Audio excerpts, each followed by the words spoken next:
అందరికీ నమస్కారం అండి. నిన్న వీడియోలో నేను చెప్పాను కదా, నా దగ్గరున్న వెండి ప్రతిమల్లో ఒకటైనటువంటి అమ్మవారి రూపుని నేను ఈ విధంగా రాళ్లతో అలంకరించాలని నా స్వహస్తాలతో అని అనుకుంటున్నాను. నేను మా పిల్లలిద్దరూ కలిసి ఈ వెండి ప్రతిమను నేను తెచ్చుకున్న స్టోన్ డెకర్ ఐటమ్స్తో నీట్గా రెడీ చేసుకున్నామండి. మనస్తృప్తిగా మా స్వహస్తాలతో రెడీ చేసుకున్నాం.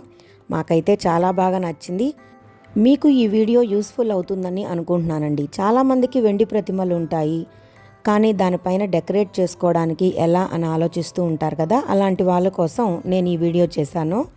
ఫ్యాన్సీ షాప్స్లో దొరికే చిన్న చిన్న స్టోన్ డెకర్ ఐటమ్స్ తీసుకొచ్చి నేను చూపించే విధంగా అతికించుకున్నామనుకోండి, చాలా బాగా కళగా ఉంటుందన్నమాట అమ్మవారి రూపు. ఓకే అండి, ఈ వీడియో ఎండ్ వరకు చూడండి. నచ్చితే వీడియోని లైక్ చేసి షేర్ చేయండి. ఇంకొక వీడియోలో వరలక్ష్మి వ్రత పూజా విధానం అంతా కూడా నేను ఎలా జరుపుకున్నానో మీతో షేర్ చేసుకుంటాను. అప్పటిదాకా ఈ వీడియో చూసేయండి.